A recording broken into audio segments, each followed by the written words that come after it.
हरे कृष्णा। आप सभी का हार्दिक स्वागत है।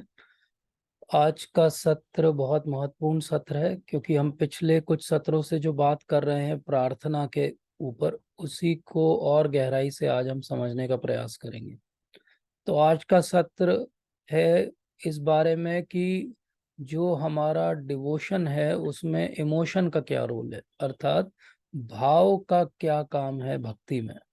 क्या भाव के आधार पर ही भक्ति होती है कि भक्ति अलग बात है, भाव का प्राधान्यता नहीं होती है भक्ति में, या केवल भाव ही होता है और भक्ति और कुछ होती नहीं, केवल भाव होता है। तो इसको आज हम शिल प्रभुपाद के अनुगत्य और हमारे पूर्ववर्ती आचार्यगणों के अनुसार समझने का प्रयास करेंगे। अब इसमें सबसे पहले मैं ये कहना चाहता हूँ कि मैं कोई बहुत बड़ा इसका अधिकारी नहीं हूँ कि मैं इस सत्र में इस बात पर कुछ भी अपनी टीका दूं, लेकिन हम केवल प्रभुपाद की बात को रिपीट करेंगे।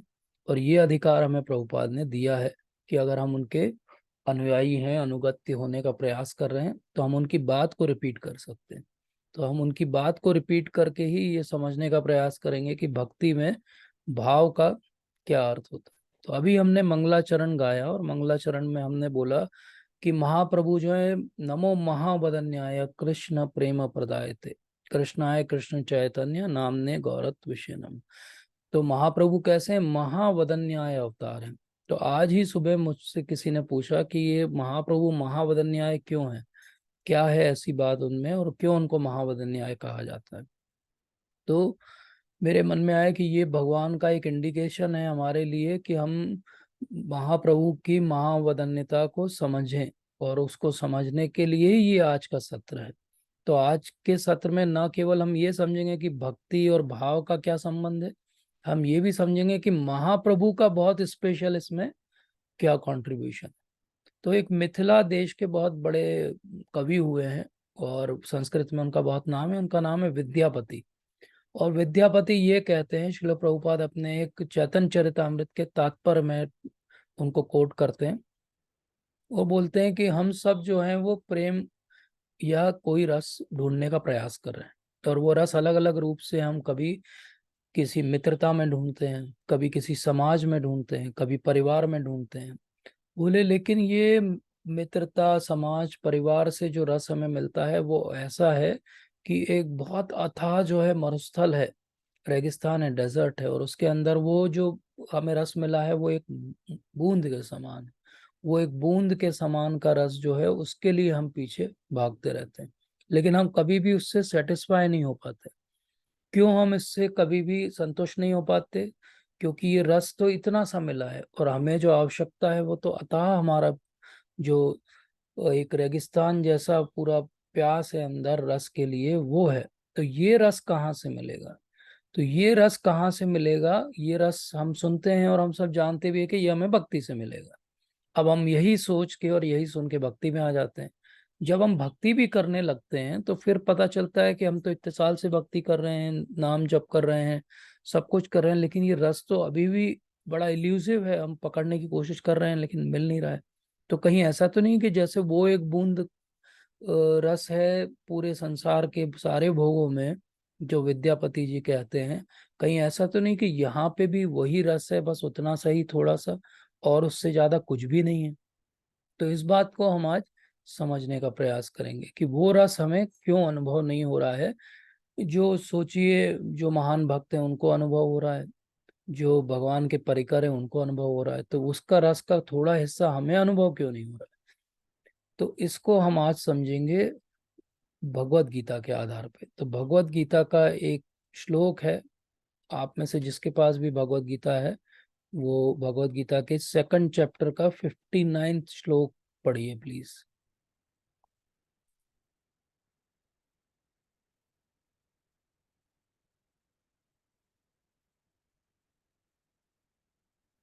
कोई पढ़ना चाहेगा श्लोक को?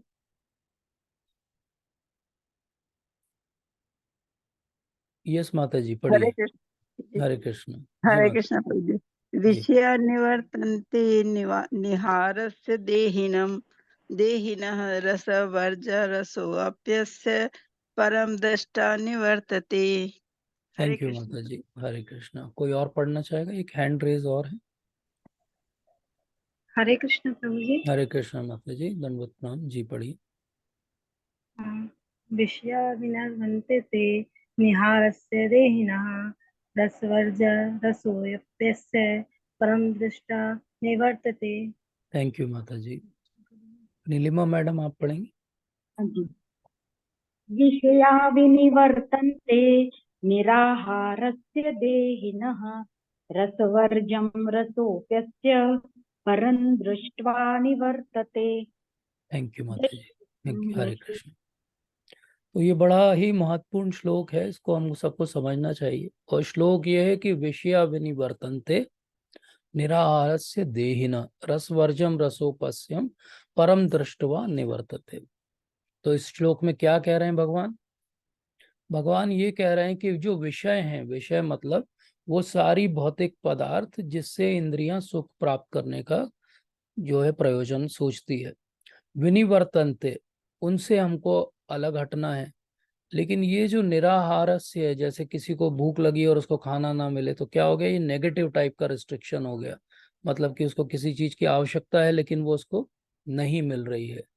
तो ऐसे जो एम्बॉडीड लोग हैं, हम जो देही हैं, जो अब हम आत्मा को धारण किए हुए हैं, ये वाला टेस्ट हम छोड़ नहीं पाते हैं। हमारे भौतिक जो भी पदार्थ हैं उनका टेस्ट हम छोड़ नहीं पाते हैं। लेकिन एक स्थिति में ये टेस्ट बहुत आसानी से छूट सकता है। और ये सूत्र है भगवान का, इसको हमें याद कर लेना चाहिए अगर हमें भक्ति में आगे बढ़ना है। और वो क्या है? परम दृष्टवा निवर्तते। परम मतलब सुपीरियर चीजों का अगर टेस्ट आ जाएगा तो ये लोअर चीजों का टेस्ट जो है निवर्तते, अर्थात समाप्त हो जाएगा, छूट जाएगा। तो विषया विनिवर्तन्ते निराहारस्य देहिना रसवर्जम रसोपस्यम परम दृष्टवा निवर्तते।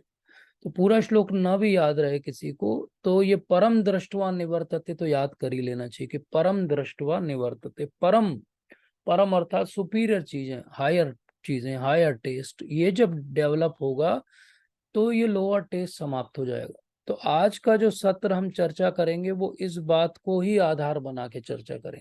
क्योंकि कोई ये प्रश्न पूछ पूछ सकता है कि आप तो अभी साधन भक्ति के स्तर पे हो, आप तो अभी शुरुआत कर रहे हो भक्ति की, सोच रहे हो कि आप भक्त बने हो, अभी तो कुछ भी नहीं हुआ, आपने ABCD नर्सरी भी नहीं सीखी है, तो फिर आप ये भाव भक्ति और ये सब बात क्यों करना चाहते हो, इमोशंस की बात क्यों करना चाहते हो?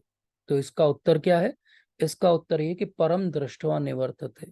अगर हम हायर बातों को समझेंगे ही नहीं, हमें कहाँ तक जाना है और हमको क्या क्या मिल सकता है अगर हम इस पद्धति को अच्छे से करें, तो हमारा जो ध्यान है वो तो हमेशा ही भटकता रहेगा। लेकिन एक बार हमें पता लग जाए कि परम दृष्टवा निवर्तते, हाईएस्ट क्या मिल सकता है ये करने से, तो अपने आप हम फिक्स्ड अप हो जाएंगे। तो हम क्या चर्चा करेंगे आज? आज हम बहुत हायर ट्रुथ्स की चर्चा करेंगे। और जैसा मैंने कहा कि मैं इसका अधिकारी नहीं हूं कि मैं आपसे ये सब चर्चा करूं, लेकिन शिल प्रभुपाद ने हमें वो ज्ञान दिया है पुस्तकों में, हम उसके आधार पे समझेंगे और ये जानेंगे कि परम दृष्टवा निवर्तते, ये हायर हाईएस्ट ट्रुथ क्या है। तो ऐसा कहते हैं श्रील रूप गोस्वामी की, अगर आप नेक्टर ऑफ डिवोशन पुस्तक पढ़ेंगे तो उसके अंदर एक श्लोक आता है और प्रभुपाद कई बार इस श्लोक को अपने तात्पर्य में भी बताते हैं। तो वहाँ पे ऐसा कहा जाता है कि माय डियर फ्रेंड, मेरे प्रिय मित्र, अगर आपको ये सांसारिक भौतिक वस्तुओं से बहुत लगाव है तो एक गलती कभी मत करना। और वो गलती क्या नहीं करना? बोले केशी घाट पे यमुना के किनारे भगवान श्री कृष्ण अपने त्रिभंग ललित स्वरूप में बांसुरी अपने होठ से लगाए हुए खड़े हैं। और उनको देखने रात्रि के समय, जब पूर्णमासी का चंद्रमा हो, उस समय उनके रूप को देखने कभी मत जाना। क्योंकि अगर आप उनको रूप को देख लोगे एक बार तो आपकी ये जितनी आसक्तियां हैं जो करोड़ों जन्मों से हैं वो हमेशा के लिए समाप्त हो जाएंगी। तो कृष्ण का नाम क्या है? कृष्ण के बहुत सारे नाम हैं, उनमें से एक नाम है मदन मोहन। मदन अर्थात कामदेव। कामदेव को जो मोहित कर ले वो है भगवान। कामदेव का एक नाम और है, उनको कहते हैं कंदर्प। कामदेव कहते हैं जब वो भौतिक लेवल पे लोगों को अट्रैक्ट करते हैं अपने एरोस चला के, और कंदर्प कहते हैं जब वो आध्यात्मिक स्तर पे भक्तों को अट्रैक्ट करते हैं। और भगवान को हम रोज क्या प्रार्थना करते हैं? श्रील प्रभुपाद ने हमें इतनी सुंदर ब्रह्म संहिता से प्रार्थना दी है, जो हम जब भगवान के कर्टन्स को ओपन करते हैं तो क्या कहते हैं? कंदर्प कोटि कमनीय विशेष शोभम। कंदर्प कोटि कमनीय। कंदर्प कामदेव, कोटि मतलब करोड़ों, करोड़ों कामदेव जैसे कम एक साथ आ जाएं तो कितने सुंदर हो जाएंगे, ऐसे हैं भगवान श्री कृष्ण। तो इसीलिए रूप गोस्वामी क्या कहते हैं नेक्टर ऑफ डिवोशन में, कि अगर आपकी भौतिक आसक्तियों को बनाए रखना है तो आप एक गलती कभी मत करना, और वो ये कि केशी घाट पे यमुना के किनारे रात्रि के समय, पूर्णिमा के समय त्रिभंग ललित स्वरूप में भगवान को खड़े हुए बांसुरी बजाते हुए कभी मत सुन लेना, क्योंकि उसके बाद आप नहीं रहोगे। अब आपको लगेगा कि अरे क्या है, ये तो पोएट्री है, इमोशन है, ऐसी बात है। एक्चुअली बात क्या है? बात यह है कि हम जो रूटीन दुनिया में रहते रहते जो इमोशन के आदी हो गए हैं, जिन भावनाओं के आदी हो गए हैं, वो कैसी भावना है? उनको कहना चाहिए कि प्लास्टिक की स्माइल्स हैं। प्लास्टिक की स्माइल मतलब व्यर्थ में आपको हंसना पड़ता है। आप लोगों से मिलते हो, अरे हाउ आर यू, अरे I am fine, I am fine. ये आदत बच्चों से हम बचपन से हमें डाल दी जाती है कि जब कोई मिले तो क्या बोलना है, मुस्कुरा के बाद, चाहे आप बिल्कुल दुखी हो सकता है कोई आदमी 10 मिनट बाद सुसाइड करने वाला हो, लेकिन 10 मिनट पहले कोई मिलेगा तो क्या बोलेगा? अरे अरे I am fine, I am well. तो ये जो प्लास्टिक स्माइल है, इंग्लिश में एक इसको और नाम दिया गया, सेक्रेटरी स्माइल।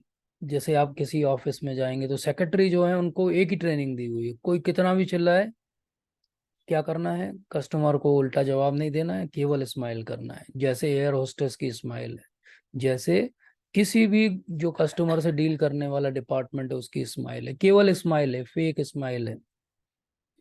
और बाकी स्माइल क्या है दुनिया की? बाकी स्माइल है गिव एंड टेक की स्माइल्स हैं। गिव एंड टेक की स्माइल्स कैसे हैं? आप मेरे लिए कुछ करो, मैं आपके लिए कुछ करूंगा, हम दोनों एक दूसरे का जब तक हित का साधन बने रहेंगे, स्वार्थ सिद्धि होती रहेगी दोनों की, दोनों मुस्कुराते रहेंगे। जिस दिन एक तरफ से स्वार्थ सिद्धि बंद हो जाएगी, सारी मुस्कुराहटें जो है वो समाप्त हो जाएगी। तो अब लोग क्या कर रहे हैं? दिन भर रात भर मेहनत कर रहे हैं, भागा दौड़ी कर रहे हैं, पैसा कमा रहे हैं, किसी तरह भौतिक वस्तुओं को और ज्यादा उपभोग करना चाहते हैं, ये सोच के कि इससे हम जो है वो प्रसन्न हो जाएंगे। लेकिन इस पूरी भागा दौड़ी में वो क्या भूल जाते हैं? इस पूरी भागा दौड़ी में वो भगवान को भूल जाते हैं। और भगवान इस बात को जानते हैं, इसीलिए भगवान भगवत गीता में कह देते हैं कि अवजानंती माम मूढ़ा मनुष्यम तनुम आश्रितम परम भावम अजानंतो मम भूत महेश्वर। तो क्या कहते हैं? बोले मैं जो इस रूप में खड़ा हूं, मनुष्य के रूप में, त्रिभंग ललित स्वरूप में खड़ा हूं, द्विवेशधारी श्याम सुंदर का जो मेरा रूप है, इसको लोग जान नहीं सकते हैं कि ये जो त्रिभंग ललित श्याम सुंदर है, यही महा जो है भूत महेश्वरम है, ये वो नहीं जानते। तो इसलिए ये बात को समझना बहुत ही जरूरी है कि अगर भगवान के स्वरूप को सही से हम समझेंगे, और हम इस भौतिक जीवन की जो अशाश्वतता है, दुखालयम अशाश्वतम है, इसको समझेंगे, तो हमने क्या किया है? साइमल्टेनियसली दो चीजें की। हमने इस श्लोक में समझा कि विषय विनिवर्तनते निराहारस्य देहिना। तो लोअर टेस्ट जो है उसको छोड़ रहे हैं हम ये समझ के कि यहाँ की स्माइल्स, यहाँ के भाव, यहाँ के इमोशंस तो टेम्पररी हैं, दिखावटी हैं, कुछ दिनों के लिए हैं, जब तक हित साधन होगा तब तक है। और हायर जो चीज है वो हमेशा के लिए इटर्नल है, वही हमारा सही जो है धाम है, जहाँ हमको भगवान के साथ में उनकी सेवा के और सेवक के रूप में रहना है। तो वो हमारा इटर्नल अबोर्ड है। तो हमने क्या किया? परम दृष्टवा निवर्तते, हाईएस्ट ट्रुथ क्या है? भगवान के साथ में रस का आस्वादन करना। और लोएस्ट क्या है भौतिक जगत में? उस पूरे रेगिस्तान में एक बूंद रस को ढूंढते रहना। तो इसलिए असली इमोशन हमारे इन्वेस्ट कहाँ होना चाहिए? अपने आप हमारी प्रायोरिटी हो जाएगी कि हमारे इन्वेस्टमेंट कहाँ होना चाहिए। ऐसी जगह हम इन्वेस्ट करेंगे जहां पे हमें रिटर्न मिलेगा। ऐसी जगह हम इन्वेस्ट करेंगे जहां पे अगर हमने इन्वेस्ट किया है तो वो हमारा पैसा डूबेगा नहीं। हम यही तो देख के करते हैं। तो हम अपने इमोशन कहाँ इन्वेस्ट कर रहे हैं? हम अपने इमोशन ऐसी जगह इन्वेस्ट कर रहे हैं कि अगर सामने वाले ने रेसिप्रोकेट कर भी दिया तो वो भी एक दिन नहीं रहेगा और मेरा शरीर भी एक दिन नहीं रहेगा। तो अगर उसने मेरे हिसाब से रेसिप्रोकेशन दिया भी तो भी शाश्वत नहीं है, तो अंत में वो दुख का कारण तो बनेगा ही बनेगा। तो क्या करना है मुझे? परम दृष्टवा निवर्तते, वो हाईएस्ट ट्रुथ, वो हाईएस्ट रस, उसका आस्वादन मुझे करना है। अभी रस जो शब्द है ये कहाँ से आया? अगर आप शास्त्रों को पढ़ेंगे तो आपको ये पता चलेगा कि एक बहुत महान भरत मुनि हुए और भरत मुनि ने एक पुस्तक लिखी, उसको कहते हैं नाट्य शास्त्र। और नाट्य शास्त्र के अंदर उन्होंने क्या बोला? देखिए, कोई भी ड्रामा में, नाटक में क्या है, इमोशंस सबसे प्रोमिनेंट चीज होती है। इमोशंस, एक नायक नायिका के बीच का आदान प्रदान, उनके आसपास का जो केमिस्ट्री है, वो सबसे बड़ी चीज होती है। तो भरत मुनि ने सबसे पहले इस बात को समझा और उन्होंने ये जो आदान प्रदान होते हैं इनको अलग अलग रसों में विभाजित किया और उन्होंने ये समझाया कि ये विभिन्न रसों में जो है वो रेसिप्रोकेशन होता है। ये रस अलग अलग तरीके के होते हैं जिनको आज हम समझने का प्रयास करेंगे। यही रस क्या है? यही रस जो इमोशन है। तो भौतिक रस क्या है? भौतिक रस ऐसा है कि आप एक बांस ले लें और उसको गन्ने की जो मशीन रहती है रस निकालने की, उसमें डालें और कई बार डालते रहें, जीवन भर डालते रहें, निकाल के फिर से डालते रहें, नए बांस को डालते रहें, लेकिन आपको कभी भी उसमें से रस नहीं मिलेगा। और आध्यात्मिक रस कैसा है? आध्यात्मिक रस ऐसा है कि आप ऐसे तोड़ेंगे भी तो वो आपके हाथ में भर जाएगा, मुंह में लगाएंगे तो मुंह में आ जाएगा, इतना रस है। तो ये रस क्या है? एक्चुअली अगर हम वैष्णव संप्रदाय के आधार पे समझें, क्योंकि मायावादी और बाकी जगह सो कॉल्ड स्पिरिचुअल ऑर्गेनाइजेशन में तो रस की बात ही नहीं है, क्योंकि वहाँ रस है ही नहीं। वो खुद भी जानते हैं कि उनकी प्रक्रिया में ही रस नहीं है, नीरस है वो, तो इसलिए वो कभी बात भी नहीं करते रस की। वैष्णव संप्रदाय का क्या हाल है? तो अगर हम प्रामाणिक 4 वैष्णव संप्रदायों की बात करें तो बाकी जगह थोड़ा बहुत रस का अंडरस्टैंडिंग है। भगवान को ऐश्वर्य के रूप में जब वो पूछते हैं, वात्सल्य के रूप में उनकी जो भावनाएं हैं, लेकिन केवल जो हम पालन कर रहे हैं जिस पद्धति का, जिसको मध्व गौड़ संप्रदाय कहा जाता है वैष्णविज्म का, ये अकेला वैष्णव संप्रदाय है जहां रस के बारे में इतनी विस्तार से चर्चा है कि पूरी आप रस की एक साइंस समझ सकते हैं। भगवान के साथ कैसे अलग अलग रसों में आस्वादन किया जाए, इसको बहुत गहराई से समझ सकते हैं। और जो इस रस की साइंस को समझेगा उसको इमोशंस भी समझ में आएंगे और उसको ये बात भी बहुत जल्दी क्लिक कर जाएगी कि सच में भगवान श्री कृष्ण स्पेशली श्याम सुंदर के रूप में जब वो वृंदावन में निवास कर रहे हैं, वो ही अकेले रसराज हैं। कैसे वो अकेले रसराज हैं? क्योंकि और कोई भी भगवान का अवतार, और कोई भी सो कॉल्ड डेमीगॉड्स, देवता, और कोई भी जिनको लोग दुनिया में कहीं भी भगवान बोलते हैं, आप उनके साथ सारे रसों में आदान प्रदान नहीं कर सकते। अब कोई सोचे कि नरसिंह देव के साथ कोई माधुर्य का रस में आदान प्रदान कर सकता है क्या? नहीं कर सकता। रामचंद्र जी के साथ कर सकता है? नहीं कर सकता, क्योंकि वो एक पत्नी व्रतधारी है। तो ऐसे हम देखें कि माधुर्य के रस का आस्वादन, बाकी अगर हम किसी और संप्रदाय या धर्म में बात करने लगे तो हमें जो है वो हेरेटिक बोल दिया जाएगा। हेरेटिक का मतलब होता है कि आप धर्म के बाहर की बात कर रहे हो, आप धर्म विरुद्ध बात कर रहे हो। और वैष्णव संप्रदाय में, गौड़ वैष्णव संप्रदाय में क्या कहा जा रहा है? वहां कहा जा रहा है अरे भगवान रसराज हैं, उनके साथ जिस रस में आपको आस्वादन करना है उस रस में करिए, आपका जो स्वरूप होगा उस रस में आप उनके साथ आस्वादन करेंगे।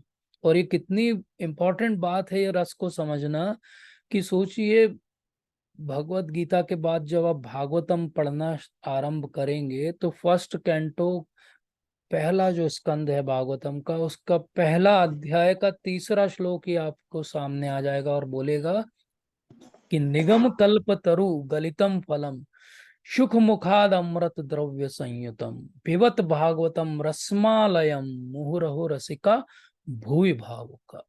तो जो भावुक हैं, जो रसिक हैं, जो सच में भगवान के रस को जानते हैं, वो क्या करते हैं? भागवत को पढ़ते नहीं है ना, वो भागवत को जीते हैं, वो भागवत को पी जाते हैं।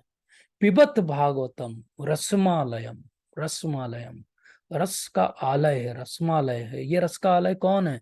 ये रस के राज कौन है? ये रसो वे सह, वेदों के अंदर एक जो है वाक्य है, वेद वाक्य, रसो वे सह, जो रस का स्रोत है, सोर्स है, वो कौन है? वो भगवान श्री कृष्ण है। अब ऐसे भगवान जो रस के आलय हैं, जिनकी कथा जब भागवतम में आती है तो रसमालय है, और ऐसे भगवान के साथ आप जाते हो तो नीरस, एकदम ड्राई, कोई रिलेशन नहीं है आपका, कोई इमोशन नहीं खड़ा होता आपका जब भगवान के सामने जाते हो।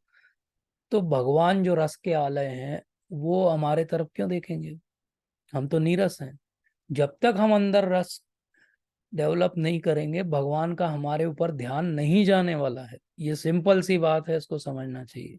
तो अगर हमें भक्ति में आगे बढ़ना है और हमें लग रहा है अरे हम तो बहुत साल हो गए कुछ नहीं हो रहा हमारा, क्यों नहीं हो रहा है? क्योंकि रस ही नहीं है। रस क्यों नहीं है, उसको भी हम आज चर्चा करेंगे।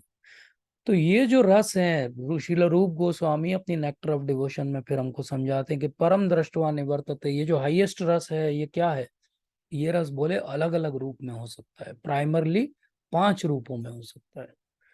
ये रस हो सकता है शांत रस के रूप में, जहाँ भक्त जो है वो शांत भाव से भगवान को सेवक के रूप में भजना चाहता है। ये दास्य के रूप में हो सकता है, दास के रूप में अर्थात कि मैं भगवान की सेवा करना चाहता हूँ दास के रूप में, जो वो कहेंगे वो मैं करूंगा। ये साख्य के रूप में हो सकता है कि मेरा भगवान के साथ मित्रता का संबंध है, मुझे इस बात का अहंकार है कि मैं भगवान का मित्र हूँ। ये वात्सल्य रस के रूप में हो सकता है कि भगवान छोटे से मेरे लाला हैं और उनकी सेवा करना, उनका ध्यान रखना, उन्हें कोई नुकसान ना पहुंचे, ये मेरा कार्य है। और ये अल्टीमेटली पराकाष्ठा में माधुर्य रस के रूप में हो सकता है कि भगवान मेरे बिलवेड हैं और मैं उनका लवर हूँ। और ये पांचों के पांचों रस जो है वो महत्वपूर्ण है। ऐसा कभी भी नहीं सोचना चाहिए कि कोई एक रस नीचे है, कोई एक रस ऊपर है। लेकिन अगेन रस के लेवल पे माधुर्य रस जो है वो सबसे ऊपर है। अब आप बोलेंगे ये तो आप बहुत कंट्रोवर्शियल बात कह रहे हैं, एक बार कह रहे हैं पांचों बराबर हैं, फिर बोलते हैं कि माधुर्य रस जो ऊपर है। तो गुरु महाराज इसको कहते हैं कि वो ऐसा है जैसे सब कोई परफेक्ट है आध्यात्मिक जगत में, लेकिन कोई मोर परफेक्ट है, कोई मोस्ट परफेक्ट है, कोई अल्टीमेटली परफेक्ट है, कोई परफेक्ट परफेक्ट है। ऐसे ही माधुर्य रस जो है वो परफेक्ट परफेक्ट है, सबसे परफेक्ट रस है। क्यों ऐसा है? क्योंकि जब माधुर्य का प्रेम होता है तो उसमें वात्सल्य का भी भाव है कि मेरे जो प्रेमी हैं उनको कोई नुकसान ना हो जाए। उसमें साख्य का भी भाव है, उसमें दास्य का भाव तो है ही, क्योंकि दास्य रस तो फाउंडेशन है जिसपे सारे रस खड़े होते हैं, और उसमें कभी कभी शांत रस भी है। तो इसलिए हम अगर देखें तो ये पांचों के पांचों रस केवल भगवान श्री कृष्ण के साथ आप आदान प्रदान कर सकते हो। ये 5 इमोशंस और कहीं नहीं कर सकते आप। किसी और भगवान के जो जो भी पूजा करते हैं, वो उनको वात्सल्य के रूप में आपने कभी नहीं देखा होगा कि वात्सल्य भाव से वो कोई पूजा कर रहा है उनकी, क्योंकि वो इतने हायर अंडरस्टैंडिंग पे कभी पहुंच ही नहीं पा रहे हैं। वो इसलिए नहीं पहुंच पा रहे हैं क्योंकि एक्चुअली वो अल्टीमेट अथॉरिटी नहीं। क्यों? क्योंकि जो अल्टीमेट अथॉरिटी होगा वो आप किसी भी भाव में उसके पास जाओ, वो आपको रिफ्यूज नहीं कर सकता। इसलिए भगवान श्री कृष्ण, इस सिंपल रस की दृष्टि से हम प्रूव कर सकते हैं कि सुप्रीम पर्सनैलिटी ऑफ गॉडहेड कौन है? बोले भगवान श्री कृष्ण है। क्यों है? क्योंकि सारे रस में आप उनसे आदान प्रदान कर सकते हैं। अब जैसे ही हम रस की बात करते हैं तो भारत में एक बड़ी परेशानी है, और वो परेशानी क्या है कि सबको लगता है कि हम तो भाव के स्तर के ही भक्त हैं भगवान के, हम तो उसके नीचे है ही नहीं। जिस दिन पहले दिन से हमने भक्ति आरंभ की, हमने भाव के स्तर से ही आरंभ की है, क्योंकि हम तो भारत में जन्मे हैं, हमारे पास तो बहुत ज्ञान है। बट इशू क्या है? इशू ये है कि एक तरफ रस की जो पराकाष्ठा है वो रास लीला है, रस की लीला है, और एक तरफ उसी का जो परवर्टेड रिफ्लेक्शन है, जो उसका विकृत स्वरूप है, जो संसार में दिखाई देता है, वो सांसारिक लोग जो भक्ति को बहुत सहज रूप से ले लेते हैं। और वो क्या कहते हैं? वो कहते हैं कि भगवान तो भाव के भूखे हैं, हमारे पास भाव है तो हम ही कृष्ण हैं, हम ही राम हैं, हम ही रास लीला करेंगे। तो ये क्या हो गया? ये सहजिया पंथी हो गई। इसको कहते हैं सहजिया रूप से आपने भक्ति को ले लिया। तो ये समझना बहुत जरूरी है कि एक सेंटिमेंट्स है और एक सेंटिमेंटल है। सेंटिमेंटल मेंटल है, उसमें असली जेन्युइन सेंटिमेंट्स नहीं है। ये तो एक जेन्युइन डिवोटी है जो रस को सच में समझता है और उसको कभी रस का आस्वादन होता है, और एक दिखावे वाला रस है जो कभी कभी हम सबके जीवन में आ जाता है और हमको लगता है अरे ऐसा लग रहा है कि मैं बड़ा महान भक्त बन गया हूँ, लेकिन तुरंत 2 मिनट के बाद हमारे मन में तो इतना द्वेष है दूसरों के प्रति, तो सोचना चाहिए कि मैं कैसे महान भक्त बन सकता हूँ, मेरे अंदर तो इतना द्वेष है, मेरे अंदर तो इतने अपराध हैं, मैं तो वैष्णवों को इतनी निंदा करता हूँ, तो मैं कैसे महान भक्त बनूंगा। तो ये जो डिफरेंस लोग समझ नहीं पाए और रास लीला और रस के तत्व को बहुत चीपली ले लिया, तो बहुत सारे अपसंप्रदाय बन गए। और शिल प्रभुपाद, भक्ति विनोद ठाकुर महाराज और भक्ति सिद्धांत सरस्वती ठाकुर महाराज का मैक्सिमम जीवन जो है वो इन्हीं सब को निकालने में गया। ये जो वीड्स आ गए, और वो पूरी लिस्ट भी देते हैं, वो कहते हैं कि ये ऑल बॉल और दरवेशी और सखी सहज, सखी भीति, स्मार्त, जात गोसाई, ये सब जो है ये अपसंप्रदाय हैं। और ये अपसंप्रदाय क्या करेंगे? ये अपसंप्रदाय भक्ति को नष्ट कर देंगे। तो इसलिए अगर हमारे मन में आए कि क्या मेरे अंदर रस आ गया है, तो पहले हमको एक स्क्रीनिंग वाला जो है वो पद्धति अपनाना चाहिए। और वो स्क्रीनिंग क्या है? ये वो श्लोक है जिसमें हमने पहले भी चर्चा की कि क्या मैं सच में भगवान को शरणागत हो गया हूं। तो अगर मैं शरणागत हो गया हूं तो मेरे अंदर 6 चीजें जो है वो आ जाएंगी। तो अनुकूल्यस्य संकल्प, प्रतिकूलस्य वर्जनम। जो अनुकूल है उसका संकल्प क्या मैं रखता हूँ, जो प्रतिकूल है मेरी भक्ति के लिए क्या मैं वो छोड़ देता हूँ, भगवान मेरी हमेशा रक्षा करेंगे क्या मुझे इसका पूरा विश्वास है, और मुझे ये पूरा भाव है क्या कि भगवान मेरे अल्टीमेट गार्जियन है, और क्या ये मैं समझता हूँ कि मैं सबसे निम्न कोटि का भक्त हूँ। अगर ऐसा है, ये आत्म निक्षेप की भावना है मेरे अंदर, तो मैं सच में भक्ति में आगे बढ़ रहा हूँ। तो पहली चीज भाव नहीं आएगा, पहली चीज ये सब बातें आएंगी। जब ये सब बातें आएंगी तो हम आगे बढ़ेंगे। इसीलिए हमको समझना है कि हमको चाहिए क्या? भगवान श्री कृष्ण का प्रेम चाहिए।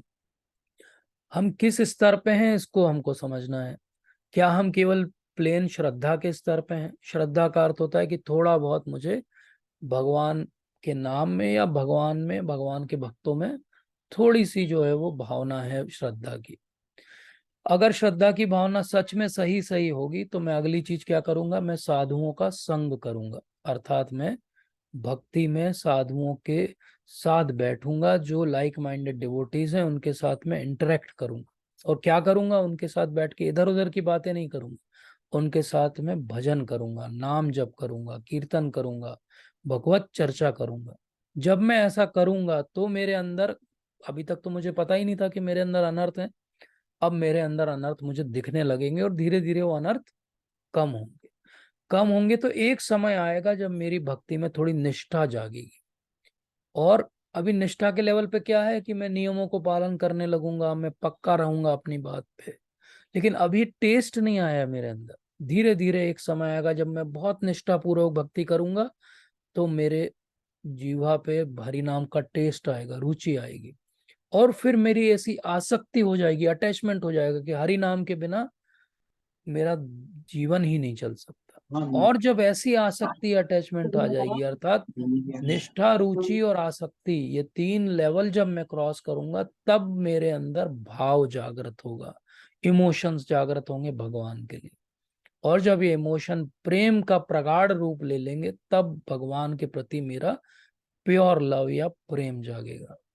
अब ये पूरी 9 स्टेप्स हैं, श्रद्धा से लेके साधु संग, भजन क्रिया, अनर्थ निवृत्ति, निष्ठा, रुचि, आसक्ति और फिर भाव।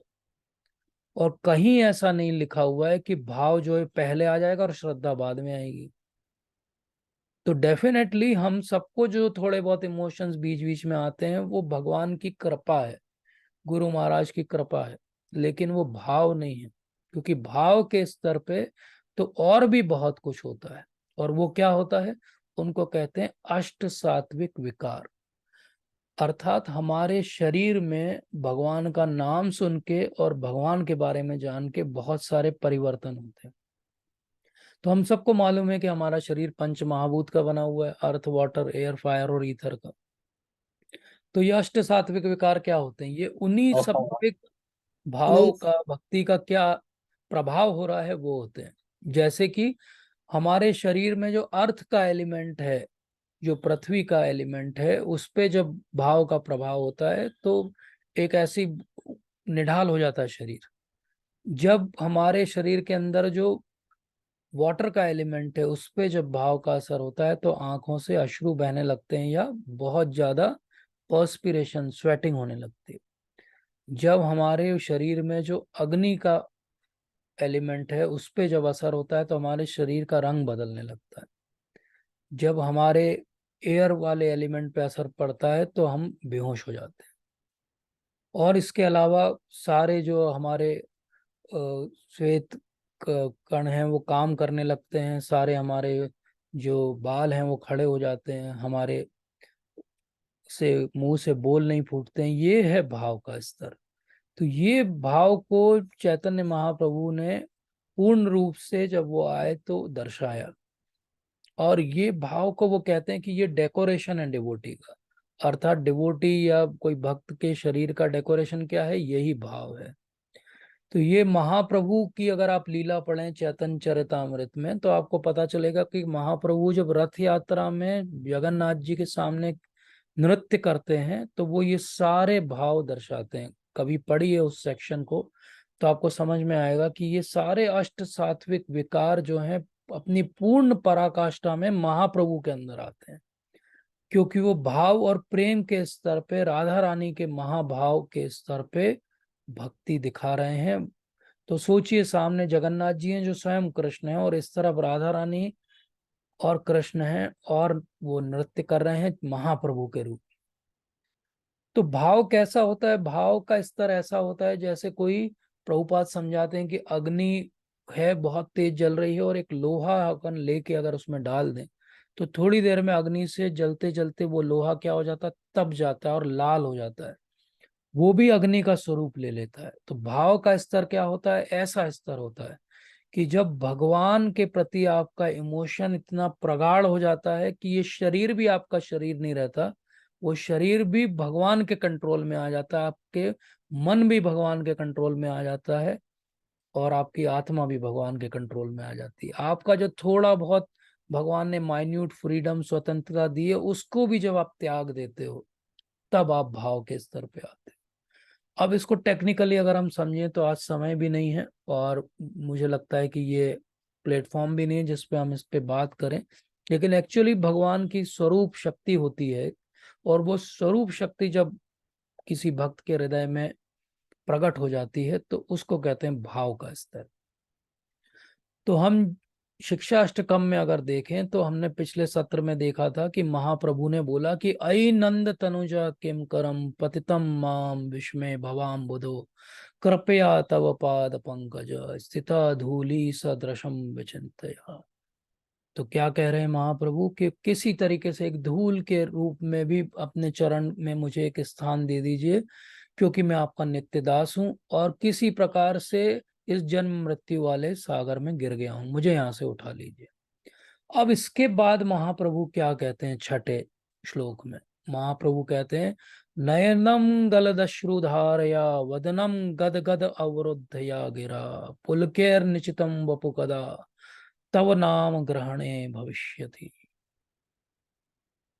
तो महाप्रभु कहते हैं कि हे प्रभु, कब ऐसा होगा कि मैं आपके नाम का कीर्तन करूंगा और मेरे नेत्रों से अश्रुओं की धारा बहने लगेगी। नयनम गलद अश्रु धारया वदनम गद गद अवरुद्धया गिरा। कब ऐसा होगा कि मेरा कंठ अवरुद्ध हो जाएगा, मैं आपका नाम तक नहीं ले पाऊंगा। कब ऐसा होगा? पुलकेर निचितम वपुकदा, मेरा शरीर जो है इतना पुलक हो जाएगा, सारे अष्ट सात्विक विकार मेरे अंदर दिखने लगेंगे और मेरा शरीर उनसे रोमांचित हो जाएगा। हे प्रभु, कब ऐसा होगा? तो क्या कह रहे हैं महाप्रभु? महाप्रभु तो जब रथ यात्रा होती है तो इसी भाव में है।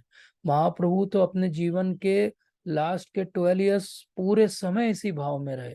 महाप्रभु तो जब जगन्नाथ जी का दर्शन करने जाते हैं और गरुड़ स्तंभ के वहां खड़े होते हैं तो वो उसी भाव में रहते हैं। महाप्रभु तो जगन्नाथ जी का नाम भी नहीं बोल पाते, जगह जगह जगह जगह बोल के रुक जाते हैं। तो वो तो इस भाव में है, लेकिन फिर वो ऐसा क्यों कह रहे हैं कि कब ऐसा होगा? तो ये एक्चुअली भक्त है।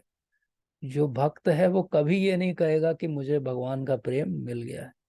वो हमेशा क्या कहेगा, कब मिलेगा? क्योंकि यही महाप्रभु का भाव है। महाप्रभु का भाव जो उन्होंने हमें सिखाया गुरु परंपरा से, वो क्या है? वो भाव ये है कि मुझे तो भगवान मिले ही नहीं, पता नहीं कब मिलेंगे, जब मिलेंगे कैसे होंगे, क्या होगा। तो ये जो भगवान से डिस्टेंस रख के प्रीति करना है, इसको कहते हैं टेक्निकली विप्रलंब भाव। एक होता है संभोग का भाव कि भगवान आपके सामने है, लेकिन संभोग के भाव से कई कई गुना बड़ा भारी भाव जो है वो है विप्रलंब का भाव, जब भगवान मिले नहीं है और ऐसी संभावना भी कम है कि मिलेंगे कि नहीं मिलेंगे। इसीलिए गोपी गीत जो है वो बहुत महान है। क्यों महान है? क्योंकि भगवान चले गए हैं और अब गोपियां उन्हें याद कर रही हैं विप्रलंब के भाव। तो इसीलिए महाप्रभु आगे कहते हैं, युगायतम निमीषेण चक्षुषा प्रावशायतम शून्यायतम जगत सर्वम गोविंद विरहेण में। हे गोविंद, युगायतम निमीषेण, एक एक युग भी जो है, एक एक क्षण भी जो है वो एक एक युग के बराबर भांति मुझे लग रहा है। तो विरह में क्या होता है? विरह में एक एक क्षण जो है एक एक युग के बराबर लगता है। थोड़ा बहुत हम इसका अनुभव बहुत एक जगत में भी करते हैं, जब किसी का वेट करते हैं तो बार बार घड़ी देखते रहते हैं, लेकिन ये अलग ही भाव है, ये वो भाव नहीं है। महाप्रभु घड़ी नहीं देख रहे हैं। युगायतम निमीषेण चक्षुषा प्रावशायतम, और अश्रु बह रहे हैं, लगातार बह रहे हैं। ऐसा कहा जाता है कि महाप्रभु जब जगन्नाथ जी की काट के सामने नृत्य करते हैं तो उनकी आंखों से ऐसे टप टप आंसू नहीं बहते हैं, उनकी आंखों से ऐसे टॉरेंट्स ऑफ रेन, ऐसे कॉलम्स ऑफ रेन, ऐसे पूरा जैसे किसी ने वो फायर ब्रिगेड का पाइप ऐसा फिट कर दिया और इतनी तेजी से पानी जो है सीधा ऐसे निकलता है और आसपास सबके ऊपर, जो उनके आसपास नृत्य कर रहे हैं उनके ऊपर गिर जाता है, तो उन सबका अभिषेक हो जाता है। तो ऐसे महाप्रभु की अश्रु की धारा जो है वो बह रही है और हमेशा बहती रहती है। तो इसलिए कहा जाता है कि हम अगर रोते हैं, बड़ी सी बड़ी कोई घटना भी हो जाए तो हम रोते हैं, तो हमारे आंसू यहाँ से निकलते हैं और यहाँ भी आते आते सूख ही जाते हैं, यहाँ से नीचे भी नहीं उतरते हैं। बहुत कोई बड़ी बात हो जाए तो दो चार आंसू नीचे भी गिर जाते हैं कभी कभी, लेकिन महाप्रभु के अश्रु तो ऐसे वर्टिकली निकलते हैं आंखों से। तो वो क्या कहते हैं, युगायतम निमेषेण चक्षुषा प्रावशायतम शून्यायतम जगत सर्वम गोविंदम विरहेण। तो ये पूरा जगत एक शून्य के समान दिख रहा है। तो हम में से जिसको भी लगे कि भाव आ गया है, भाई हमारे अंदर भी भाव आ गया है, तो ये उसका चेकिंग है। क्या जगत शून्य लग रहा है? क्या अब जगत से पूरी प्रीति हट गई है? क्या सारे हमारे डर, हमारी सारी आसक्तियां सब समाप्त हो गई? तो एक्चुअली ये गोविंदम विरहेण में, गोविंद के विरह में, ये जो कुछ भी सब हो रहा है ये गोविंद के विरह के कारण हो रहा है। और अगर इसको हमको समझना है तो हमें भी ये गोविंद का विरह जो है इसका अनुभव करना पड़ेगा। और ये कब होगा? जब परम दृष्टवा निवर्तते, जब हमारी आसक्ति भगवान के नाम में, भगवान की जो भी गुण है, लीला है, उसमें लगेगी।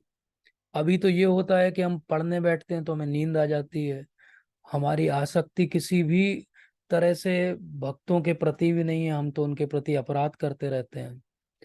हमें तो अभी संसार से इतना लगाव है कि हम भगवान के सामने भी खड़े होते हैं तो संसार मांगते हैं, भगवान नहीं मांगते उनसे। जो अपने आप को दे सकते हैं उनसे, उनको ना मांग के हम कुछ और मांगते रहते हैं, विषय के सुख मांगते रहते हैं। तो ऐसे में हमारा भाव कहाँ जाग रहा है और कैसे जागेगा, ये बड़ी बात है जो समझना चाहिए। तो महाप्रभु इस पूरे शिक्षाष्टकम को जब अंत करते हैं, समराइज करते हैं, तो वो ये दिखा रहे हैं कि देखो, इस भाव को पढ़ के किसी को लग सकता है कि अरे ये तो भक्ति बड़ा डिप्रेशन का काम है, लेकिन ऐसा नहीं है। इस डिप्रेशन के अंदर जो एक्सटेसी है, वो जो अनुभव कर सकता है वो उसी को समझ में आएगी। तो श्रील प्रभुपाद के पास एक रिपोर्टर गए और उन्होंने बोला कि why you are so serious always, you look so serious. तो प्रभुपाद ने क्या उत्तर दिया? प्रभुपाद ने उत्तर दिया, you will not understand, this is actually ecstasy. बोले, आप प्रभुपाद इतने सीरियस क्यों रहते हो हमेशा, कभी आप हंसते दिखते नहीं हो? तो प्रभुपाद कहते हैं, आप नहीं समझेंगे, यही एक्चुअली भाव है। तो भाव क्या है? भाव ये नहीं है कि बहुत प्रसन्न दिख रहा है तो उसको भाव है। भाव तो है कि वो हमेशा दुखी है भगवान के लिए। हमेशा वो सोच रहा है कि मैं तो किसी तरह से क्वालिफाइड ही नहीं हो पाया कि भगवान मेरी तरफ ध्यान दें। और कैसे क्वालिफाइड नहीं हो पाया, उसको अंत में भगवान महाप्रभु के मुख से कहलवाते हैं। वो कहते हैं, आशीलश्व पादरताम पिनष्टुमाम अदर्शनाम मर्महताम करोतु वा यथा तथा वा विदधातु लंपटो मत प्राणनाथस्तु स एव नापरः। आशीलश्व पादरताम पिनष्टुमाम, क्या कह रहे हैं वो कह रहे हैं कि मेरे प्राणनाथ तो एक ही हैं और वो हैं भगवान श्री कृष्ण, और वो हमेशा मेरे प्राणनाथ बने रहेंगे। अब ये बहुत बड़ी बात है समझना कि हम सब जब भक्ति में आते हैं और हमारे साथ अच्छा अच्छा सब होता रहता है, तो हम भी अच्छा अच्छा भक्ति में करते रहते हैं और सोचते हैं कि बढ़िया चल रहा है, अच्छी है भक्ति, this is a good process. और जब कोई बड़ा झटका लगता है तो तुरंत क्वेश्चन करते हैं, भगवान ने मेरे साथ ऐसा क्यों किया, मैं तो भक्ति कर रहा हूँ। लेकिन महाप्रभु क्या कह रहे हैं? महाप्रभु कह रहे हैं कि मेरे प्राणनाथ तो आप ही हो और सदैव आप ही रहोगे। अच्छा, तो अगर वो सामने नहीं आएंगे तो भी क्या वही प्राणनाथ रहेंगे? बोले हाँ, आप सामने नहीं आओगे तो भी प्राणनाथ आप ही रहोगे। अच्छा, बोले अगर सामने आ जाएंगे और तुम्हें बिल्कुल ध्यान नहीं देंगे, तुमको निगलेक्ट करेंगे, आहत कर देंगे, तो भी क्या चलेगा? बोले हाँ, अगर वो दर्शन ना दें तो भी चलेगा, सामने आ जाएं और मेरे को निगलेक्ट करें तो भी चलेगा। अच्छा ठीक है, बोले इतना तो चलेगा, लेकिन अगर ऐसा कुछ कर दें कि वो किसी और से रेसिप्रोकेट करने लगे और आपको छोड़ दें, तो तब चलेगा क्या? तो महाप्रभु कहते हैं हाँ, तब भी चलेगा। तो आशीलेश्वा पादरताम पिनष्टु माम अदर्शनाम मर्महताम करो तु वा, अदर्शनाम मत दर्शन दीजिए और मेरे हृदय को आहत कर दीजिए, या फिर आप आ जाइए और मेरे साथ रेसिप्रोकेट मत करिए, या फिर आप आ जाइए, दिखिए भी सामने और मेरे साथ रेसिप्रोकेट ना करके किसी और के साथ करिए, लंपट भी हो जाइए, तो भी आप ही मेरे प्राणनाथ। Under all circumstances and conditions I have selected you my prannath, period. Whatever you do, whether you reciprocate or you do not reciprocate, that is not at all important for me. अब हम में से कितने लोग हैं कि ऐसा सोचते हैं? हमको तो हमेशा लगता है कि हमने कोई छोटी सी सेवा भी अगर मंदिर में या कहीं की है तो 4-5 लोगों को तो आके बोलना चाहिए कि बहुत बढ़िया प्रभु जी, बहुत बढ़िया माता जी, वेल डन, आपके जैसा तो कोई भक्त आज तक पैदा नहीं हुआ है। तो ऐसा हमको क्यों लगता है? क्योंकि हमने महाप्रभु के भाव को पकड़ा ही नहीं है। अगर हम महाप्रभु के भाव को समझते तो हम मानते कि जब कोई हम पे ध्यान नहीं दे रहा है, जब हम सबसे बैकग्राउंड में हैं, तब महाप्रभु सबसे ज्यादा हम पे ध्यान दे रहे हैं। और जब हम फोर फ्रंट में हैं तो हो सकता है कि हमारे अंदर इतना अहंकार हो कि भगवान और महाप्रभु दोनों का ध्यान हमारे ऊपर ना हो। तो ये बड़ी बात है कि गोपियों का भाव भी ऐसा ही है, इसीलिए वो सबसे महान भक्त हैं। तो ये भाव के स्तर पे आकर ही कोई प्रेम के स्तर पे जा सकता है। कोई कहे मुझे भगवान से प्रेम है, अच्छा, आपके पास भगवान के लिए भाव हैं? और अगर भाव हैं तो क्या आपका ये भाव है कि भगवान आपको बिल्कुल ध्यान ना दे तो भी आप भगवान के ही रहोगे हमेशा? आपके साथ सबसे बुरा ऐसा बुरा जो हो सकता है कर दें और तो आपके मन में एक प्रश्न नहीं उठेगा कि भगवान होते हैं कि नहीं होते हैं? अगर ये है तो सच में आप भगवान को समझते हो और सच में आप भगवान की भक्ति में आगे बढ़ रहे हो। और अगर हर बार हमारे अंदर हर दिन में 4 बार प्रश्न उठता है भगवान है कि नहीं है, तो अभी तो हमारी श्रद्धा ही दृढ़ नहीं हुई है, तो हम कहाँ भाव की बात करते हैं? तो एक मुकुंद भक्त हैं, महाप्रभु के। और महाप्रभु एक अपनी लीला में सबको जो है वो बहुत अच्छी अच्छी जो उनकी इच्छा है उसकी पूर्ति कर रहे हैं, और सारी उनकी वस्तुएं दे रहे हैं, और उनको लिबरेशन दे रहे हैं, और भगवान की भक्ति दे रहे हैं। तो मुकुंद जो हैं वो दूर कहीं खड़े हैं। तो कोई पूछता है महाप्रभु से, महाप्रभु आप सबको तो इतनी कृपा दे रहे हो, मुकुंद को कब देंगे कृपा? तो महाप्रभु बोलते हैं, मुकुंद को देखो, मुकुंद के साथ प्रॉब्लम ये है कि वो कभी मेरे पास आता है और कभी कहीं कहीं भी जाता है। He is not a chest person. क्योंकि वो सब जगह जाता है तो अभी उसको तो कृपा मिलने में करोड़ों साल लगेंगे। तो सब लोग दुखी हो जाते हैं। अब वो कोई एक व्यक्ति जाके, मुकुंद कोने में दूर खड़े, उन्हें सुनाई नहीं देता, उनको जाके बोलते हैं कि महाप्रभु सबको कृपा दे रहे हैं और उन्होंने बोला कि आपको तो करोड़ों जन्मों के बाद कृपा मिलेगी। अब अगर मान लीजिए हम खड़े होते हैं वहां पे, तो हम क्या करते? अरे करोड़ों जन्म के बाद में छोड़ो, वो दूसरा तो इसी जन्म में दे रहे हैं, उनके पास चलते हैं। लेकिन मुकुंद ने क्या कहा? मुकुंद ने कहा, वो नृत्य करने लगे, एक्सटेसी में चले गए। बोले ये क्या पागल हो गए क्या, दिमाग पे असर हो गया है, महाप्रभु ने मना कर दिया इसलिए। तो उन्हें रोका और पूछा, क्या हुआ मुकुंद, आप इतना प्रसन्न क्यों हो गए? हमने तो बोला करोड़ों जन्मों के बाद देंगे महाप्रभु आपको कृपा। तो मुकुंद ने बोला कि ये तो पक्का है ना कि करोड़ों जन्मों के बाद देंगे, क्या जल्दी है, करोड़ों जन्मों के बाद लेंगे भगवान से। तो हम सबको लगता है भगवान हमारे साथ रेसिप्रोकेट करेंगे, लेकिन जो महान भक्त है उसको क्या लगता है, भगवान रेसिप्रोकेट भी करते हैं तो वो सोचता है अरे मैं कहाँ, मैं तो इतना तुच्छ हूँ।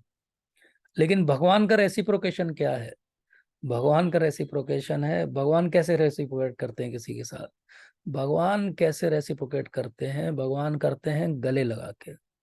जब हनुमान जी बहुत अच्छी सेवा करते हैं तो वो हनुमान जी को गले लगा लेते हैं। जब अर्जुन अच्छा कुछ करते हैं तो अर्जुन को गले लगा लेते हैं।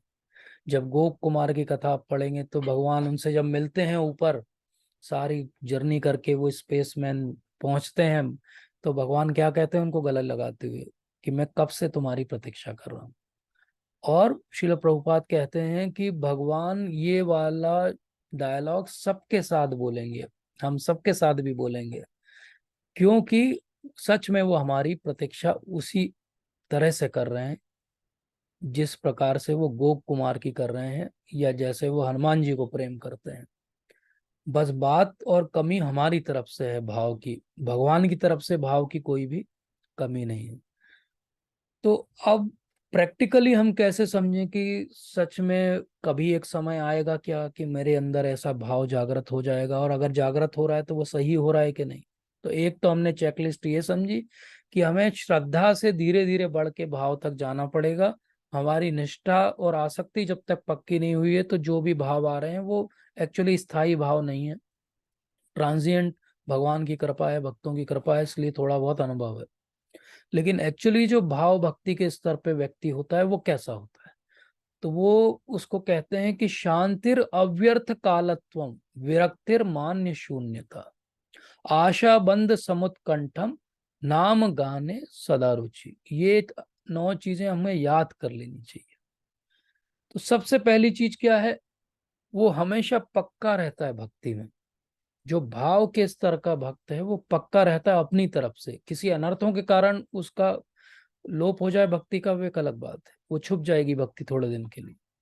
अव्यर्थ कालत्वम, जो व्यक्ति अपना समय व्यर्थ ना करे, पूरे समय भगवान की सेवा के बारे में सोचे, भगवान के बारे में सोचे, जो विरक्त हो।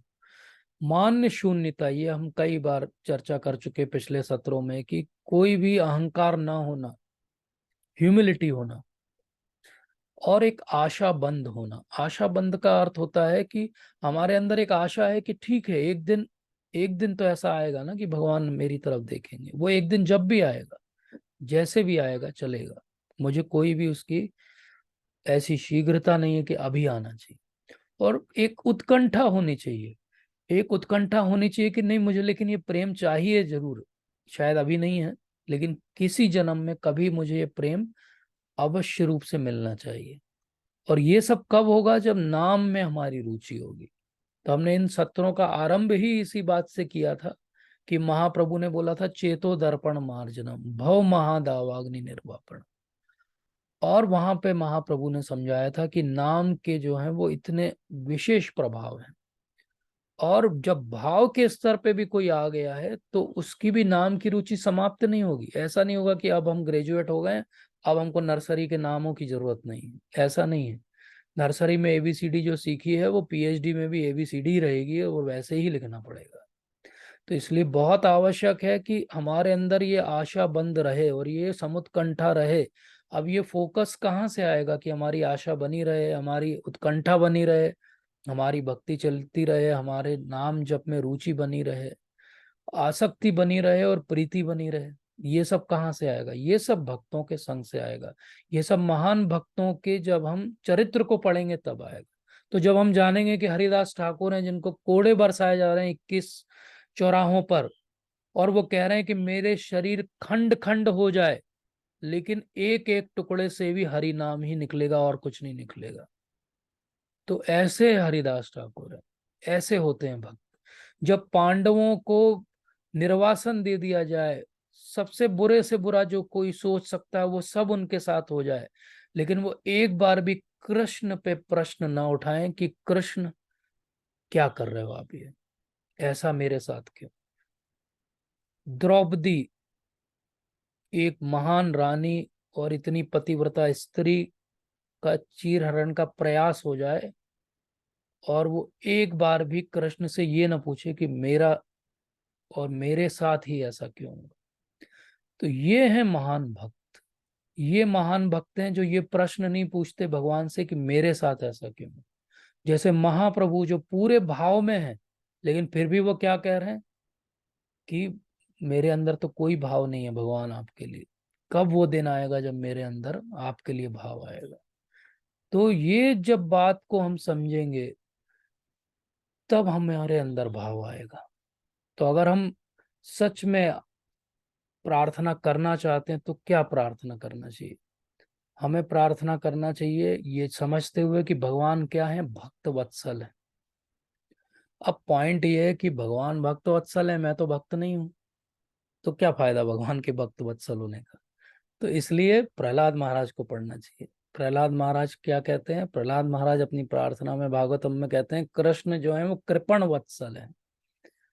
कृपण लोग हैं हम जैसे, जो कृपण लोग है, कृपण का अर्थ होता है माइजरली। कृपण का अर्थ होता है कि बहुत कुछ है हृदय के अंदर, आत्मा में इतनी जो है क्षमता है और हम जो है वो कौड़ियों के पीछे भाग रहे हैं, तो हम हो गए भौतिकतावादी व्यक्ति।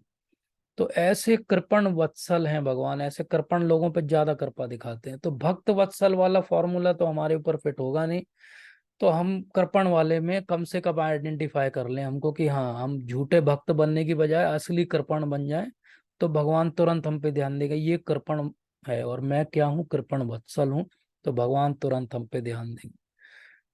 तो हमें सच में प्रार्थना अगर भाव के स्तर पे करनी हो या भाव के स्तर पे कभी पहुंचने की इच्छा हो तो क्या प्रार्थना हमें करनी चाहिए? तो हमें ये प्रार्थना करनी चाहिए कि भगवान श्री कृष्ण, मैं आपसे प्रेम करना चाहता हूँ, मैं आपकी सेवा भी करना चाहता हूँ, लेकिन अभी ना मेरे अंदर प्रेम है, ना मेरी सेवा की भावना है, ना मेरी इच्छा होती है। आप इतना बस करिए कि मेरी इस इच्छा की शुद्धि कर दीजिए। अगर मेरी इच्छा की शुद्धि हो जाएगी तो अपने आप कभी ना कभी मेरी इच्छा जागेगी आपकी सेवा करने की, और जब वो सेवा की इच्छा जागेगी तो कभी ना कभी शायद आप अपना प्रेम भी मुझे दे देंगे, क्योंकि प्रेम आपकी संपत्ति है और उसको आप बहुत सोच समझ के बांटते हैं। आप सबको देते नहीं है, ये मुझे पता है। तो आज हमने जो समझा वो क्या समझा कि भगवान के प्रति जो भाव है वो बहुत कुछ चीप वस्तु नहीं है, उसको बहुत लाइटली नहीं लेना चाहिए। वो एक साइंस है जिसको हमें समझना पड़ेगा, अपने जीवन में उतारना पड़ेगा, प्रभुपाद के अनुगत्य होना पड़ेगा। तो आप कहेंगे कि ये सब तो पुरानी बातें हो गई, कोई आज के समय में किसी ने ऐसा करके दिखाया है क्या? तो आज के थोड़े समय पहले हिज डिवाइन ग्रेस गौर गोविंद स्वामी महाराज, एक बहुत प्रामाणिक और शुद्ध भक्त और शिल प्रभुपाद के बहुत ही प्रामाणिक अनुयायी। उन्होंने अपने जीवन काल में पूरे दिखाया कि किस प्रकार से एक शुद्ध भक्त भाव और प्रेम के स्तर पे भगवान से अपना न केवल आस्वादन करता है बल्कि उसी को वो सबको बांटता भी। तो श्रील गौर गोविंद स्वामी महाराज, अगर आप कभी भुवनेश्वर जाएं तो वहां पे उन्होंने मंदिर बनाया इस्कॉन का। और जब मंदिर का इनॉग्रेशन हुआ तो आप उनकी अगर इनॉग्रेशन वाली स्पीच सुनेंगे तो वो कहते हैं कि मैंने एक क्राइंग स्कूल खोला है। मैंने एक स्कूल खोला है भुवनेश्वर में। बोले यहाँ क्या करेंगे? बोले हम सब रोएंगे। तो बोले रोने के लिए स्कूल खोला जाता है क्या? बोले हाँ, रोना सिखाने के लिए भी स्कूल खोला जाता है। बोले क्या रोएंगे, क्यों रोएंगे? बोले हम सब यहाँ पे इसलिए रोएंगे कि हे भगवान श्री कृष्ण, हम इतने पतित जीव हैं और हमें आपका प्रेम नहीं मिल पा रहा है। कृपया आप ही कुछ प्रयोजन करें कि हमें आपका प्रेम मिल जाए। तो गौर गोविंद महाराज कहते हैं कि एक्चुअली भक्ति क्या है? भक्ति क्राइंग है।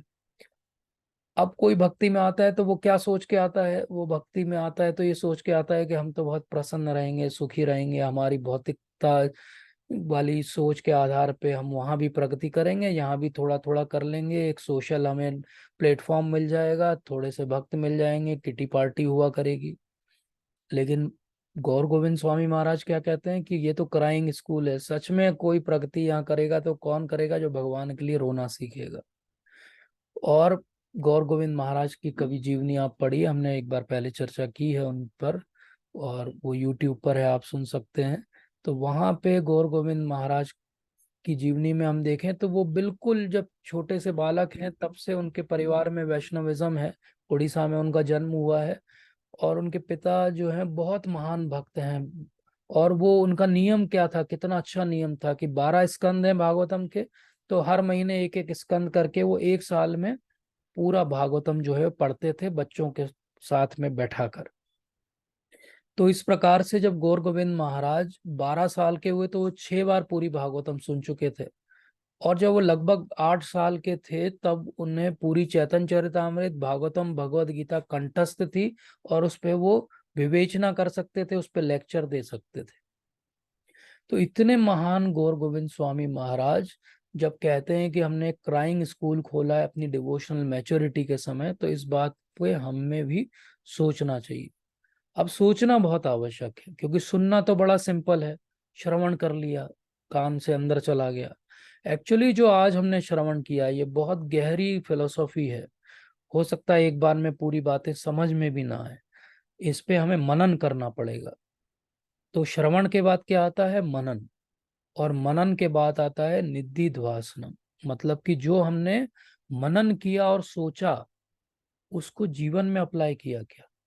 तो जब तक ये 3 प्रोसेस नहीं होंगी, श्रवणम, मननम और निधिध्यासनम, तब तक एक्चुअली हमारा रियलाइजेशन नहीं होगा। तब तक ये बात हम याद कर सकते हैं, रट सकते हैं कि अच्छा ये अष्ट सात्विक पर 8 टाइप के होते हैं, 6 टाइप का ये होता है, 9 टाइप का ये होता है। हमारा पर्पस इसको थ्योरेटिकली याद करना नहीं है।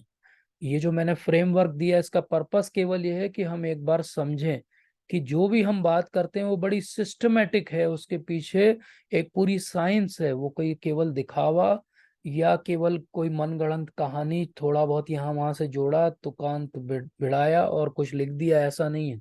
बहुत बहुत सारे भक्तों ने अपना पूरा जीवन लगा के हमें ये साइंस दी है। और अगर हम सच में इसको साइंस की तरह से समझ के अप्लाई करेंगे तो ये रिजल्ट भी 100% देगी, इसमें कोई शंका नहीं। तो आज की बात को अगर हम समराइज करें तो हमने क्या समझा कि emotions are important in devotion. Emotion का बहुत बड़ा रोल है डिवोशन में, लेकिन ये इमोशन कैसे होने चाहिए? वेल डायरेक्टेड और चैनलाइज होना चाहिए, एक प्रोसेस के थ्रू आने चाहिए। और हमको ये भी समझना चाहिए कि क्या ये इमोशंस का मैं अधिकारी हूँ। क्योंकि अब अगर हम साधना वैदिक भक्ति कर रहे हैं, धीरे धीरे सीख रहे हैं, तो अपने आप एक समय आएगा जब ये इमोशन ऑटोमेटिकली हमारे अंदर जागृत होंगे। हमको इनको आर्टिफिशियली इम्प्लांट करने की जरूरत नहीं है, अपने आप हमारे अंदर ये जागेंगे। तो क्या हमें इन भावों के बारे में बात करनी चाहिए? बिल्कुल करनी चाहिए, क्योंकि चैतन्य चरितामृत के अंदर इन सब की चर्चा है। नेक्टर ऑफ डिवोशन शिल रूप गोस्वामी की पुस्तक है जिसपे शिल प्रभुपाद ने टीका लिखी, उसमें इन सब की चर्चा है बहुत ही विस्तार से। ये तो मैंने एक आउटलाइन आपको बताई। और शिल प्रभुपाद ने, अगर आप कृष्णा बुक भी पढ़े तो 10th कैंटो के अंदर शिल प्रभुपाद ने गोपी गीत की भी चर्चा की है, वेणु गीत की भी चर्चा की है, भ्रमर गीत की भी चर्चा की है। इसका अर्थ है कि प्रभुपाद चाहते हैं कि हम इनकी आउटलाइंस को समझें, और प्रभुपाद चाहते हैं कि इन सब बातों की गहराई में हम जाएं। इसीलिए प्रभुपाद ने हमें तुलसी आरती दी, और तुलसी आरती में हम रोज क्या मांग रहे हैं, यही तो मांग रहे हैं। तो इसलिए हम समझें कि श्रील प्रभुपाद और श्रील गौर गोविंद स्वामी महाराज, हमारा गुरु वर्ग, हमारे पूर्ववर्ती आचार्य सब चाहते हैं कि हम भक्ति में प्रगति करें। हम वहीं पे ना अटके रहें कि हम 16 माला कर रहे थे, आज भी 16 माला कर रहे हैं, लेकिन उस 16 माला में कुछ भाव आया, उस 16 माला के अंदर कोई इमोशन आया, क्या सेवा की भावना आई, क्या सेक्रीफाइस करने की भावना आई। अगर ये भावना आई मतलब हम प्रगति कर रहे हैं, और नहीं आई मतलब हमें बहुत प्रयास करने की आवश्यकता है। तो आप सभी का बहुत बहुत धन्यवाद। Thank you so much. अगर कोई प्रश्न हो, शंका हो या कोई त्रुटि सुधार हो तो ले सकते हैं।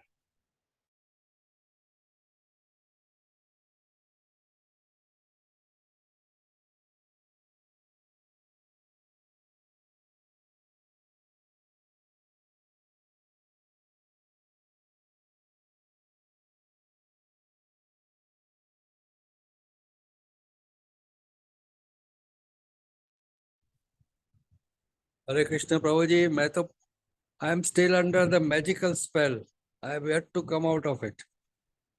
Thank you so much Prabhu ji. Thank you Prabhu ji, thank you. All glories to Srila Prabhupada, all magic is from Prabhupada. Prabhupada से किसी ने पूछा कि अमेरिका में ज्यादातर जो साधु सो कॉल्ड जाते थे वो कुछ ना कुछ मैजिक ट्रिक्स दिखाया करते थे। जी तो प्रभुपाद से किसी ने पूछा कि आप भी क्या मैजिक दिखाते हैं, एक पत्रकार ने पूछा। तो प्रभुपाद ने अपने भक्तों की तरफ इशारा किया, बोले कि यही मेरे मैजिक है, इन्हीं का ट्रांसफॉर्मेशन जो है वो मैजिक है। तो इसलिए मैजिक तो हर जगह है। आइंस्टाइन ने कहा है कि संसार को देखने के दो ही नजरिए हैं। एक नजरिया ये है कि कुछ भी अद्भुत नहीं है, और दूसरा नजरिया ये है कि सब कुछ अद्भुत है। तो जब आप भक्ति में आगे बढ़ते हैं तो आपके रियलाइज होता है कि सच में सब कुछ अद्भुत है। हम सबका यहाँ ऑनलाइन मिलना भी एक अद्भुत है, क्योंकि साइंस का इससे अच्छा यूज कुछ नहीं हो सकता। जी प्रभु जी, हरि बोल प्रभु जी। हरि बोल। Thank you Prabhu ji, thank you. Thank you Prabhu जी।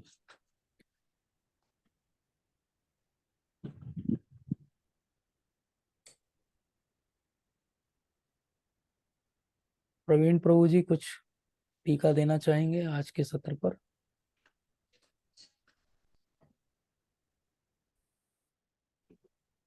हरे कृष्ण प्रभु जी, दंडवत हरे प्रणाम। कृष्ण, धन्यवाद, प्रणाम प्रभु जी। जी प्रभु जी। इसमें तो सिर्फ सुनना चाहिए, कोई कमेंट नहीं करना चाहिए किसी भी टाइप से। और वही है कि ये वो स्टेज है जहाँ तक सभी को पहुंचने के लिए प्रयास करना चाहिए धीरे धीरे। वो जो आपने 9 स्टेप बताए यस प्रभु जी। है ना, उसके और वो उन्हीं 9 लक्षणों को अपने अंदर देखना भी चाहिए कि क्या हम सही में मान शून्यता है, अव्यर्थ कालत्वम है। पहली दूसरी सही क्वालिटी बात। ही नहीं आ पाती, शांति और अव्यर्थ कालत्वम। मुझे तो लगता है अगर ये दो बने तो बाकी अपने आप बनने लगते हैं। अव्यर्थ कालत्वम रहेगा तो डेफिनेटली वो शांति और मान शून्यता तो आ ही जाते हैं, और बाकी स्टेप्स तो उसके साथ साथ बढ़ना शुरू हो जाते हैं। तो किसी को यस, भी एवेल्युएट करना है तो बेस्ट जो मापदंड है वो तो यही है। बिल्कुल सही। और अव्यर्थ कालत्वम की अगर और टीका में जाएं हम गहराई से, तो उसका अर्थ ये है कि नाम में एक्चुअली इतनी रुचि हो कि एक क्षण भी जो है व्यर्थ ना जाए। तो महान जो भक्त हुए हैं वो हर सांस में नाम लेते हैं। श्रील प्रभुपाद का एक बहुत ही सुंदर लीला है उनकी। एक सचिनंदन स्वामी महाराज हैं, नए नए भक्त बने थे, और उनको लगता था कि ये महान भक्त कैसे होते हैं, इनको देखना चाहिए, समझना चाहिए। तो एक बार वो इमेजिन करिए कैसे कैसे कर सकता है कोई। उन्होंने खुद सुनाया है ये कि प्रभुपाद का ऊपर सेकंड फ्लोर पे जो है वो रूम था जिसमें वो विश्राम करते थे, और इन्होंने क्या किया, वो पाइप जो रहता है उस पाइप के सहारे वो सेकंड फ्लोर तक चढ़े ऊपर, और खिड़की से उन्होंने झांक के देखा सोते हुए प्रभुपाद को कि क्या कर रहे हैं। और उन्होंने बोला कि मैंने देखा कि वो पूरे समय हरे कृष्ण मंत्र का जाप कर रहे हैं सोते हुए भी। एक और बहुत सुंदर घटना है श्रील प्रभुपाद के जीवन की, भक्ति चारू महाराज के साथ। एक बार उनके मन में भी शंका हुई कि क्या है महान भक्त का हृदय कैसा होता है, क्या होता है। तो श्रील प्रभुपाद ने बोला कि इधर आओ, पास में आओ, हियर हियर, यहाँ सुनो। उन्होंने कान लगाया तो कोई हार्ट बीट नहीं सुनाई दी उनको, उनको हरे कृष्णा मंत्र सुनाई दिया। तो ऑल्दो हम ये सब बातें मोस्टली चर्चा नहीं करते क्योंकि हम प्रभुपाद को उस तरह से प्रोजेक्ट नहीं करते कभी, लेकिन ये दोनों घटनाएं सत्य घटनाएं और जिनके साथ हुई उनके मुख से सुनी है मैंने। तो ऐसे होते हैं महान भक्त। अव्यर्थ कालत्व हम श्रील प्रभुपाद को देखें तो 70 साल की उम्र में किसको क्या पड़ी है किसी के लिए कुछ सोचने करने की, लेकिन वो एक क्षण भी अपना व्यर्थ नहीं करना चाहते हैं और हमेशा प्लान बनाते रहते हैं। एक बार तो, अब एक और मुझे याद आ गई घटना बड़ी सुंदर। प्रभुपाद शायद न्यूयॉर्क में थे, बहुत ऊंची बिल्डिंग में रह रहे थे और नीचे रोड दिखती थी। तो रोड देखी उन्होंने तो बहुत सारी गाड़ियां लाइन से खड़ी हुई थी, ट्रैफिक जाम तो तब भी हुआ करते थे बड़ी सिटीज में। तो एक के पीछे कार ढेर सारी खड़ी हुई थी। अब शिला प्रभुपाद कंफर्टेबली अपने रूम में हैं, बालकनी से देख रहे हैं, लेकिन बड़े दुखी टाइप के दिख रहे थे। तो भक्तों ने पूछा क्या हुआ प्रभुपाद। तो बोले ये जितने लोग कार में बैठे हैं और वेट कर रहे हैं घंटों से कि ट्रैफिक खुलेगा, they are wasting their lifes. बोले ये पूरा अपना जीवन नष्ट कर रहे हैं। सोचिए मतलब प्रभुपाद की करुणा कितनी है कि वो सोच रहे हैं वो जो कार में नीचे ट्रैफिक जैम में है उसकी भी भक्ति कैसे जागृत होगी, इसके बारे में प्रभुपाद सोचते हैं। किसी ने प्रभुपाद से पूछा कि अच्छा आपका मूवमेंट इतना बढ़ रहा है, कभी ऐसा होगा कि सबको ही भक्त बन जाएगा, पूरा जो है वो संसार भक्त बन जाएगा, पूरे अर्थ पे हर कोई डिवोटी बन जाएगा, तो आप क्या करेंगे। तो बोले कोई बात नहीं, एक अर्थ ही प्लेनेट थोड़ी है, और भी बहुत सारे प्लेनेट हैं जहाँ जीव रहते हैं, हम वहां जाके प्रचार करेंगे। तो ये प्रभुपाद की कृपा है, करुणा है, अव्यर्थ कालत्वम है। मतलब he will not waste his time, he will not sit on his laurels and say कि ओके मैंने अर्थ में सबको डिवोटी बना दिया। बोले नहीं नहीं, अभी दूसरा प्लेनेट बचा है, चलो वहां चलते हैं। तो this is what is his way of looking at things beyond our imagination and understanding. तो किसी ने एक प्रश्न डाला है प्रभु जी ने, शिवेन प्रभु जी। प्रभु जी आपने अभी कहा कि भक्ति की स्टेजेस होती हैं, लेकिन लोग कहते हैं कि कलयुग में तो नाम ही काफी। यस प्रभु जी, कलयुग में नाम ही काफी है। अभिनत्वम नाम नामिनो, नाम और नामी में कोई भी भिन्नता नहीं है, और ये बिल्कुल सही है। लेकिन जब हम नाम जप करते हैं तो कैसे हम धीरे धीरे नाम जप के साथ ऊपर चलते हैं और भगवान का जो साक्षात्कार करते हैं और उनके साथ प्रेम का संबंध स्थापित करते हैं, उसको कहा जाता है ये सारी स्टेजेस जो 9 स्टेजेस हैं। तो 9 स्टेजेस एक्चुअली कलयुग के भक्तों के लिए ही हैं, और जो नाम जप कर रहे हैं उन्हीं के लिए हैं। ठीक है प्रभु जी। प्रभु जी ये नाम जो है जी वो सतयुग में, त्रेता में, द्वापर में, सब में ही उतना ही ऊपर था। उतना ही ऊपर था बिल्कुल। हाँ हर बार इसमें का एक तारक ब्रह्म मंत्र होता था।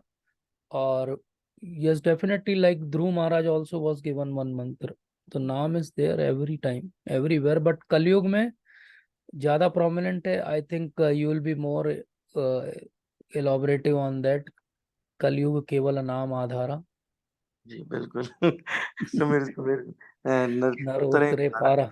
यस। डेफिनेटली या नाम अभी इसलिए क्योंकि नाम वो चीज है हमारे हाथ में जो सारे यज्ञ, सारे तप, सारे जो भी करते हैं उन सब का फल एक नाम दे सकता है।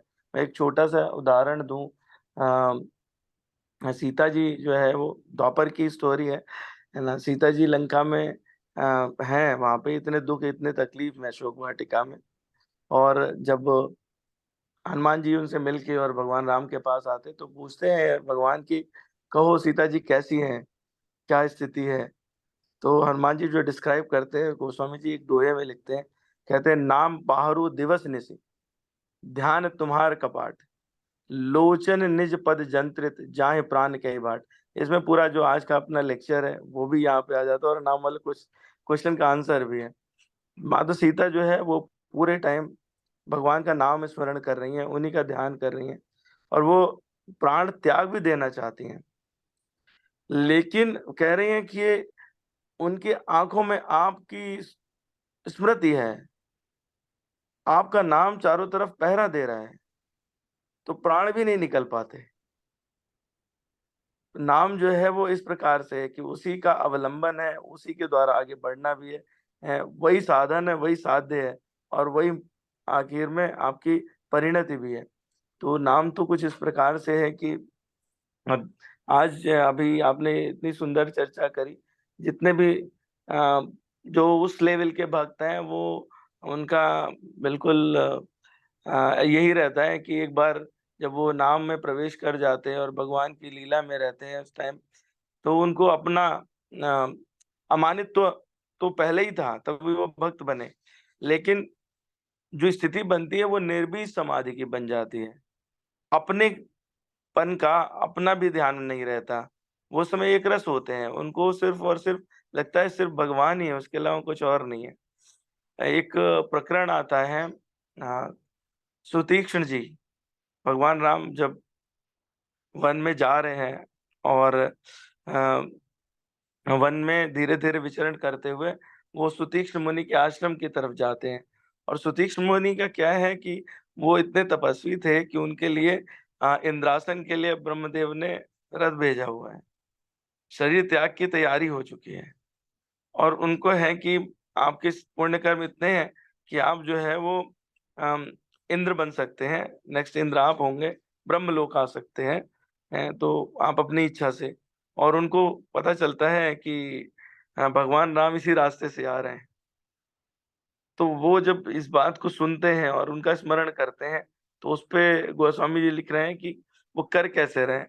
वो जब भगवान के बारे में सुनते हैं, भगवान उस लीला को छुप के देख रहे हैं, पेड़ के पीछे से छुप के देख रहे हैं, वो सामने प्रकट नहीं हो रहे।